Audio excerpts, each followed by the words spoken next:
Vossa Excelência está destruindo a justiça desse país e vem agora dar lição de moral em mim. Saia à rua, ministro Gilmar. Saia à rua. Ministro Joaquim, nós já superamos Faça o que eu faço. Era uma vez um menino nascido em Paracatu, Minas Gerais.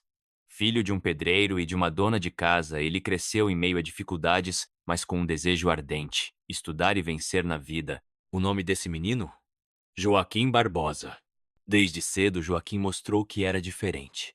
Ainda na infância, ajudava o pai no trabalho de pedreiro, enquanto devorava livros nas horas vagas. Mas o grande desafio veio quando ele decidiu sair de sua cidade natal para estudar. Sem dinheiro, sem contatos e enfrentando um Brasil ainda mais desigual do que hoje, Barbosa tomou uma decisão ousada. Iria estudar na Universidade de Brasília, custasse o que custasse. Foi com essa determinação que ele passou no concorrido vestibular de Direito. Mas se engana quem pensa que sua vida mudou da noite para o dia. Durante a faculdade, Joaquim Barbosa trabalhou como faxineiro e tipógrafo para se sustentar.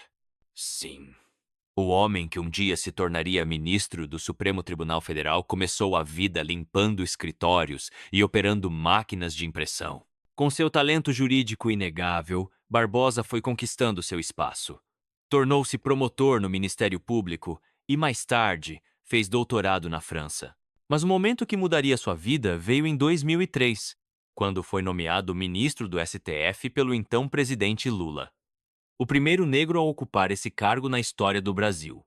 No entanto, Joaquim Barbosa não era um ministro qualquer. Ele tinha algo que incomodava muita gente. Não devia favores a políticos e não abaixava a cabeça para ninguém.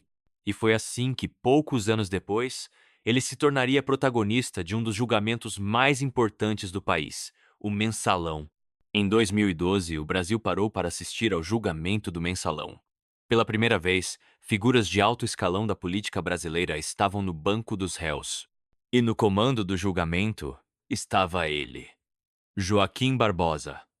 Apesar de as defesas pretenderem afirmar que o chamado Mensalão foi uma invenção de Jefferson para se defender das acusações envolvendo cobrança de propina nos Correios, as acusações feitas pelo ex-parlamentar estão muito distantes da mera vingança política. O ministro que não se curvava ao poder, com uma postura firme e uma voz implacável, Barbosa confrontou advogados de defesa, rebateu argumentos políticos e fez o que muitos consideravam impossível.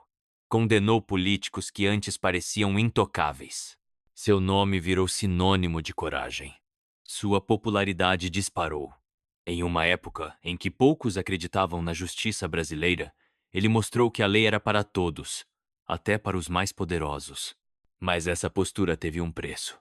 Joaquim Barbosa começou a ser atacado nos bastidores. Seu jeito direto e sem meias palavras desagradava muita gente, principalmente aqueles que estavam acostumados com um judiciário amigo. Em 2014, para surpresa de muitos, Joaquim Barbosa anunciou sua aposentadoria do STF. Ele alegou motivos pessoais, mas nos bastidores rumores indicavam que ele estava cansado das pressões políticas e dos ataques que vinha sofrendo. Após sua saída, muitos especularam que Barbosa poderia entrar para a política. Chegou a ser cotado como candidato à presidência, mas preferiu se manter afastado do cenário eleitoral. Você sabia? Barbosa fala inglês, francês, espanhol e alemão fluentemente. Isso o tornou um dos ministros mais preparados do STF em questões internacionais. Ele já recusou convites para entrar na política, mesmo sendo muito popular. Em 2018, chegou a ser sondado para disputar a presidência, mas não aceitou. Diferente de muitos juízes, Barbosa nunca teve uma vida luxuosa. Ele sempre foi discreto e evitava ostentar, mesmo depois de alcançar o topo da carreira jurídica. Durante o julgamento do Mensalão, ele chegou a ter discussões acaloradas com outros ministros do STF, incluindo Gilmar Mendes.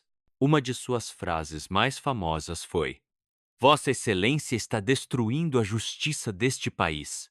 Barbosa também já foi professor em universidades nos Estados Unidos, levando o nome do Brasil para fora do país com muito respeito. Hoje, Joaquim Barbosa segue discreto, mas sua história continua inspirando milhões de brasileiros.